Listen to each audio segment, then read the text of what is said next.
Hola a todos, hola a todas. Vamos a ver en esta presentación las cosas más importantes, los acontecimientos más importantes de Andalucía, nuestra comunidad autónoma, en el siglo XVIII. Para ello, pues yo quiero empezar hablando ligeramente de cómo es Andalucía ahora. Pues hoy en día Andalucía es una comunidad autónoma que tiene un paro estructural bastante grande. Un paro estructural quiere decir que aunque el paro baje, siempre va a haber una gran cantidad de población, bueno, una parte de la población que se encuentra en situación de desempleo. Nuestro paro estructural es de un 10%. Quiere decir que cuando las cosas están laboralmente mejor en Andalucía, tenemos siempre esa lacra de un 10% de la población activa que que no encuentra trabajo o que no dispone de él.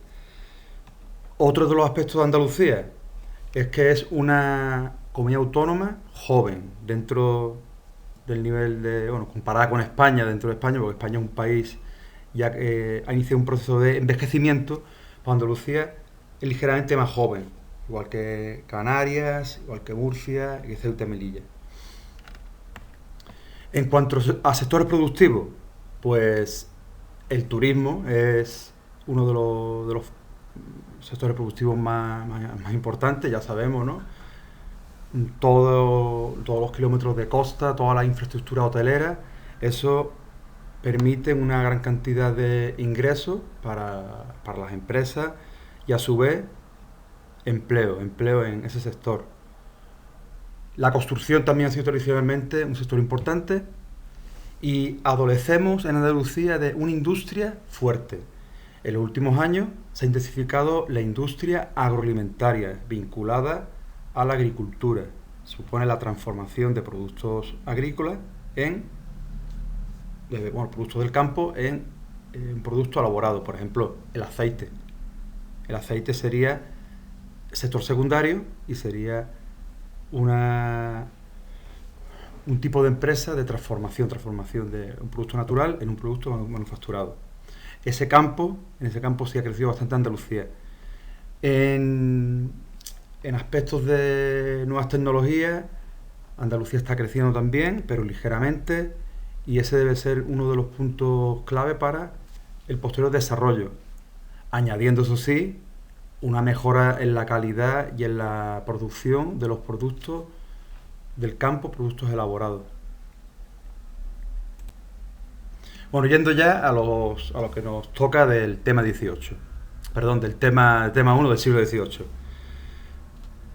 Aquí os muestro unas ilustraciones de Málaga en aquella época. Está claro que todavía la fotografía no está inventada, así que lo que disponemos son de láminas, de grabados, de pintura, en las que podemos ver un poco cómo era la sociedad de la época.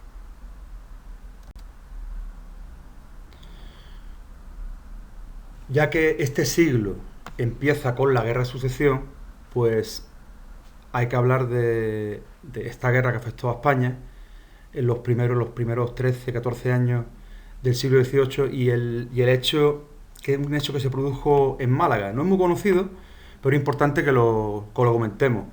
Ya sabéis, ya hemos visto en clase que los ingleses, una flota anglo-holandesa, holandeses e ingleses, pero sobre todo ingleses, tomaron Gibraltar en 1704. Pues esa misma flota, días atrás, comandada por el almirante Rooke, intentó tomar Málaga, intentó tomar la capital de nuestra provincia. Pero se encontró con la armada franco-española, que capitaneada por el conde de Tolosa, frenó en seco a esta expedición invasora. Las fuentes no dicen quién fue vencedor ni quién fue el vencido. Eso sí, gran cantidad de bajas y gran cantidad de navíos rotos o a la deriva. Así que siempre está bien tirar un poco de historia local y de historia provincial.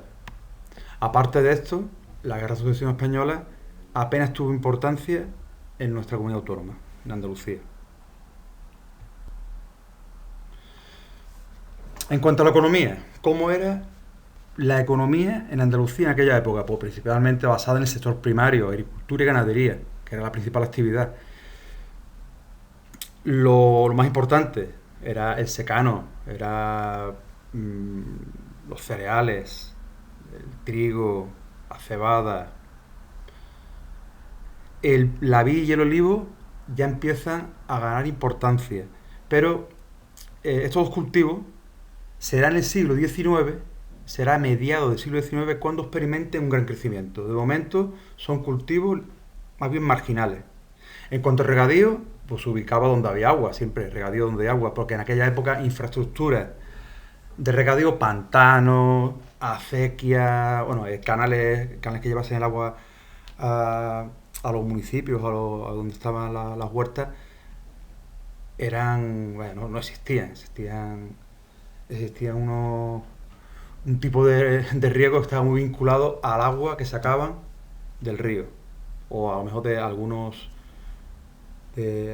instalaciones donde recogían aguas pluviales. ¿En qué zona estaba regadío? Pues los valles del Guadalquivir y del Genil. En esa zona sí hay cultivos de regadío, de frutales, también de naranjos, de limones.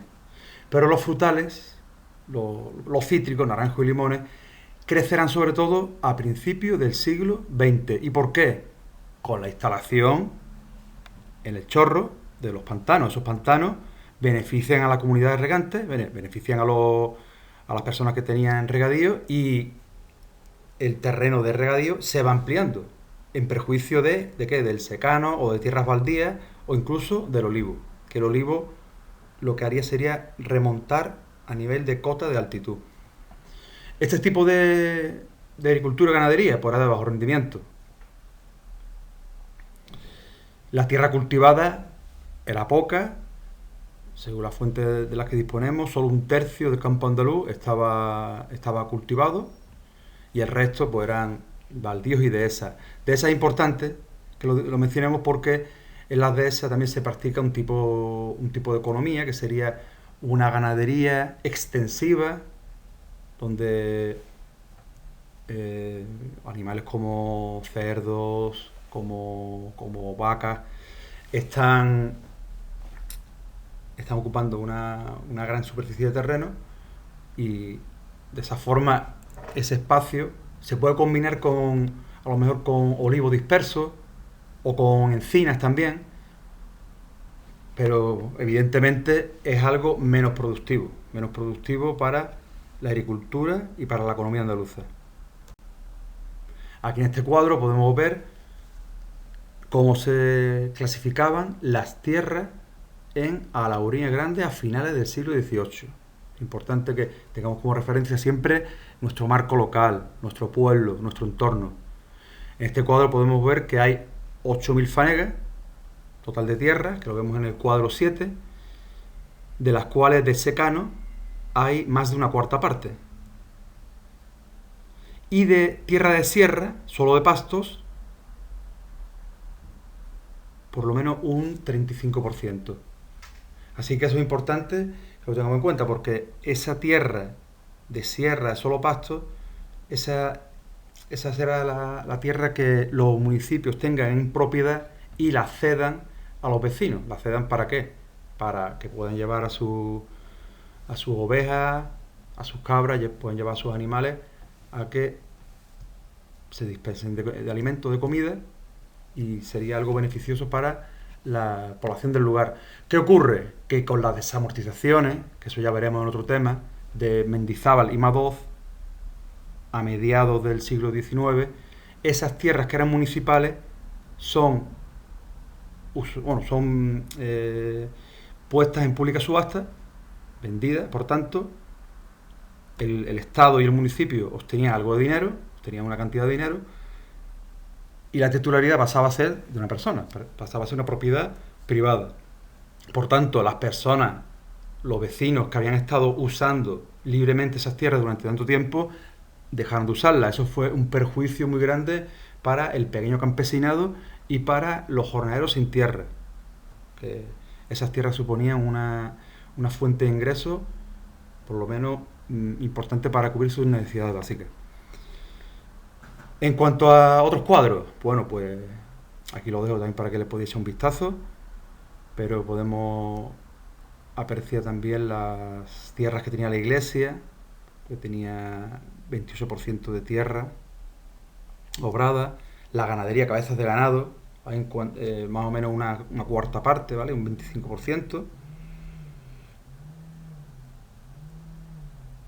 Y en el total de Fanega, que vemos en el cuadro 8, vemos que la iglesia tiene un 13,71%. Así que la iglesia era propietaria de una parte importante de las tierras de Alaurín. En cuanto a la industria, pues la industria estaba focalizada en las actividades artesanales. No había una industria tal cual como la conocemos hoy. ¿Por qué? Porque esa revolución industrial está en estos momentos comenzando o dando sus primeros pasos en Inglaterra. Aquí, a nuestra comunidad autónoma, a España, llegará ya en el siglo siguiente. ¿Con qué? Con la importación de esa maquinaria que están haciendo. Nosotros, los empresarios andaluces, comprarían esa maquinaria ¿para qué? Para implementarla, para utilizarla en su fábrica y aumentar la producción. Claro está. Así que las actividades artesanales se daban en talleres pequeños y estaban controladas por los gremios, que eran unas instituciones que velaban por una estandarización del producto, un acceso a la profesión que estaba vinculado a la sangre y suponía un ligero contratiempo para el avance de las ideas de capitalismo o de libre mercado. ¿Qué es lo más importante dentro de estas actividades artesanales? Pues los tejidos de lino, de lana, la alfarería, también las herramientas. ¿Herramientas por qué? Aperos de labranza, para el campo. Alfarería, ¿para qué? Para guardar la comida. Así que estaba todo muy vinculado a necesidades básicas. En cuanto a unas necesidades menos básicas, pues tenemos las manufacturas reales que se dieron en España en el siglo XVIII, que fueron unas fábricas de productos más bien suntuarios o de lujo que iban encaminados hacia una pequeña parte de la población, no hacia todo el mundo. Claro, el producto estaba ahí, cualquier persona, si tenía dinero, lo podía comprar, pero claro está, una familia que no llegaba, por así decir, a fin de mes, no se iba a permitir una serie de productos de este tipo que eran productos más caros. En Andalucía, ¿qué tenemos? Tenemos la Real Fábrica de Artillería de Jimena de la Frontera. Tenemos también fábricas de tabaco, que eran monopolio estatal. Tenemos en Sevilla una y también tenemos la fábrica de tabacos de Cádiz. Aquí en esta imagen podemos ver también en Sevilla sombreros, en el puerto de Cádiz tenemos arsenales, astilleros, ¿vale? De creación de barcos de guerra. Tenemos ya un inicio de la siderurgia en Sevilla, sobre todo en la Sierra Norte de Sevilla. Y producción textil, que eso sí era algo bastante común y generalizado en la época. Vamos al comercio. El comercio con América, que es el comercio más importante, porque el comercio a nivel local era un comercio más limitado. A nivel local, por encima de nivel local. El comercio supralocal era un comercio más limitado. Así que lo que vamos a centrarnos sería en el comercio a larga distancia, que sería el comercio con las Américas. Las Américas en aquella época pertenecían al Reino de España y el tráfico comercial estaba controlado por Sevilla, primero, desde que los españoles llegaron a América, a finales del siglo XV, ya en el siglo XVI se establece un organismo que sería la Casa de Contratación, por el cual pasarían todos los documentos, se reflejarían todas las mercancías que han llegado a puerto. Esa casa de contratación estaría en Sevilla, porque el Guadalquivir era navegable en aquella época, y quedaban ahí registrados todos esos datos. Esto ocurrió hasta qué fecha, hasta principios del siglo XVIII, que se decidió pasar la casa de contratación a Cádiz. Así que tendrá Cádiz el monopolio en el comercio con América durante un tiempo. En cuanto a sociedad, Ya hemos visto mucho en clase la sociedad. Al fin y al cabo no tenemos grandes diferencias. Tenemos los privilegiados y los no privilegiados. Es una sociedad que se basa en la sangre. Los privilegiados sería la nobleza y el clero. Los no privilegiados, teníamos la burguesía, el campesinado con tierra, también jornaleros sin tierra y grupos marginados. Bueno, en este triangulito falta una cosa, falta los esclavos, que en Andalucía los había sobre todo para servicio doméstico y en la zona de Huelva para actividades agrarias, que ya eran, bueno, eran algo más frecuente que en el resto de la comunidad autónoma. Esta sociedad, está claro, pues se caracteriza por una gran diferencia social entre los que son privilegiados, los que tienen el poder económico, el poder político y los no privilegiados. ¿Esto qué favorece? Pues revueltas populares, motines. ¿Por qué revueltas populares? Por momentos de carestía, cuando las cosas van mal, van a la gente, pues la gente al final se revela. Y también se da el fenómeno del bandolerismo. Personas que deciden irse al monte por, por temas personales, por temas o por algún tema ideológico, pero sobre todo eran por temas personales de haber tenido un litigio con alguna persona y termina ese individuo refugiándose en una zona serrana donde no podía ser encontrado. Si lo tienen que procesar, allí no lo encontraban. Ya en este fenómeno del bandolerismo se mezclan aspectos sociales de reivindicación de una mejora de la vida de los campesinos. Hay mucha literatura sobre este fenómeno del bandolerismo, pero claro está que existió y los bandoleros eran partidas de personas armadas que se dedicaban a asaltar en los caminos, a asaltar a la diligencia bueno, y sustraerle todas las pertenencias que tuviesen.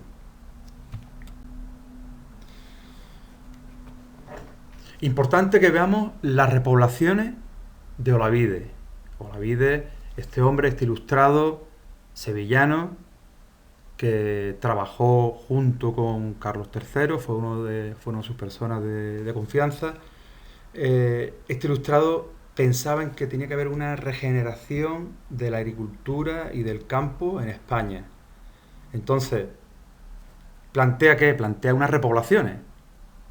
Andalucía tenía espacios donde había poca población, muy poca población.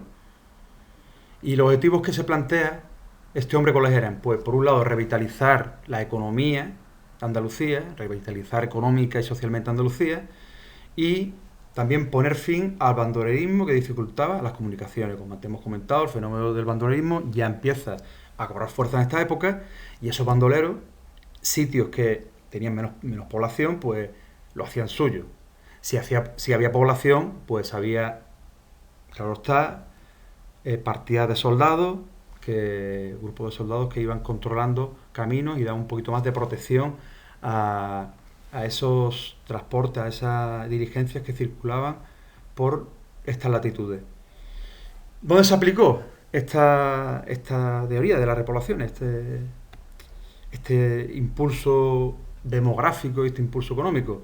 ¿Dónde? En Sierra Morena y también en las campiñas de Córdoba y Sevilla. Las campiñas son las zonas cercanas a los ríos, en las cuales el terreno para la agricultura es bastante bueno, pero eso sí, es una zona que en verano tiene altísimas temperaturas, así que siempre el factor climático es determinante para ver si se asientan grupos poblacionales grandes o no.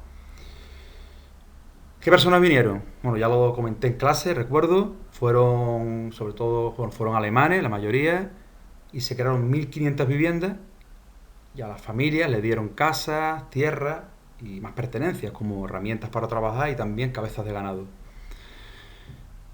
¿En dónde se asentaron? Pues diferentes pueblos como La Carolina, Fernandina, Santa Elena y Guarromán. Nombres que vemos aquí como Carolina, Fernandina, Santa Elena, de princesas de la Casa Real. Las primeras que he mencionado corresponderían a la zona de Sierra Morena. Y la segunda, la Carlota, la Luisiana, San Sebastián de los Ballesteros, sería de la zona de las campiñas de Córdoba y Sevilla, ¿vale? Por ejemplo, la Carlota sería en Córdoba, la Luisiana sería en Sevilla. Y a esto se conoce como las nuevas poblaciones de Andalucía.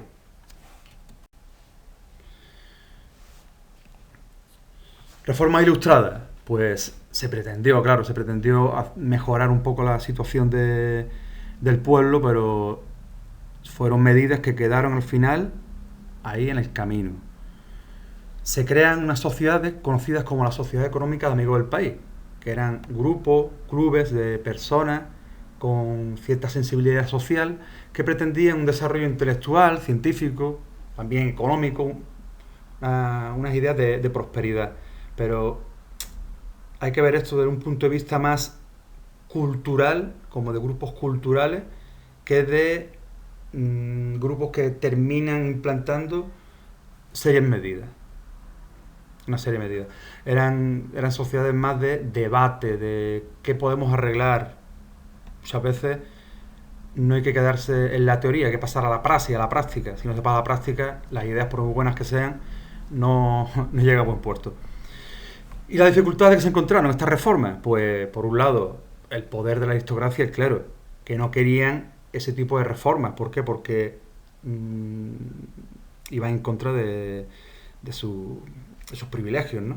Y también con pues el analfabetismo de la población. En aquella época no había educación reglada, eso ya empieza a mediados del siglo XIX, después de la ley Moyano, en 1857, donde ya se necesita a una cantidad de población con una instrucción, ¿para qué? Para poder trabajar en aspectos de, bueno, en sectores de la industria y también en la administración.